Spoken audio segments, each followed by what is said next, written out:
Okay, when I say St. Patrick's Day, what pops into your head? Green rivers, right? Huge parades. Well, what if I told you that the holiday we all know and celebrate, this massive public party, isn't really an Irish import at all? Nope, it's actually a uniquely American story. Let's dive in. I know, that might sound a little provocative, but the history is actually pretty clear on this. Of course, the holiday honors Ireland's patron saint, no doubt about that.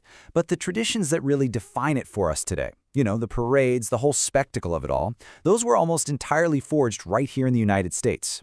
They were shaped by things like immigration, prejudice, and a whole lot of pride. And the difference between the two is it's wild.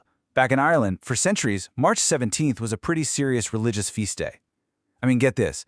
The pubs were actually closed by law until the 1970s. Can you even imagine? It was all about family and going to church. But here in America, it turned into this giant public party, a celebration of all things Irish-American. So yeah, two very different takes on the same day. So that brings us to the parades. Where did this iconic American tradition even start? Well, I can pretty much guarantee the answer is not what you're thinking. Okay, so this just blows the whole popular story out of the water.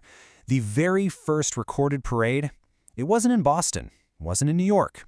It was in a Spanish colony, St. Augustine, Florida, of all places, way back in 1601, and it was led by an Irish vicar. Then, the later parades we see in Boston and New York, they were put on by Irish Protestants and soldiers serving in the British Army. This is all happening way before that big wave of Irish Catholic immigrants even arrived. But it was that very migration that completely transformed the parade into the massive event we know today. See, in the 19th century, millions of Irish Catholics were fleeing the Great Famine. They came to America, and in doing so, they were about to forever change what St. Patrick's Day was all about. And to really get why it changed so much, you have to picture the world these immigrants were stepping into. It was not a welcoming place. They were met with just intense anti-Irish, anti-Catholic hate. We're talking open hostility and deep prejudice. Yeah, signs that said no Irish need apply were everywhere, a really common sight. So when you're facing that kind of discrimination every single day, the St. Patrick's Day parade starts to mean something different. It stops being just a simple party. It becomes a powerful public statement. It becomes a way for an entire community to stand up and basically demand to be seen. It really became a declaration of existence. Think about it, marching, thousands strong, down the main streets of these big cities that had made it clear they didn't want you there. That was a powerful way of claiming your space. It was a flex of political and cultural muscle. It was a defiant shout that said, hey, we're here, we exist, we matter, and we belong here just as much as you do. And it wasn't just the parade that got an American makeover. So many of the things we think of as classic St. Paddy's Day traditions weren't actually brought over from Ireland. Nope, they were invented right here in the USA. Okay, let's talk about food.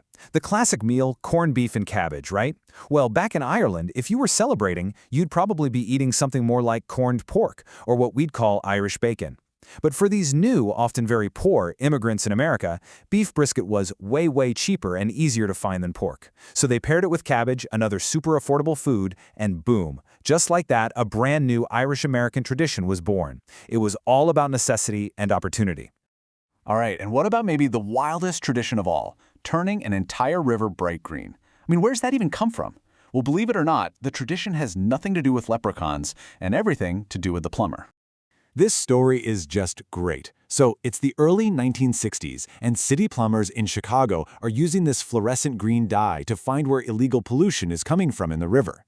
In 1962, the city's famous mayor, Richard J. Daley, sees this green stuff in the water and has a total light bulb moment.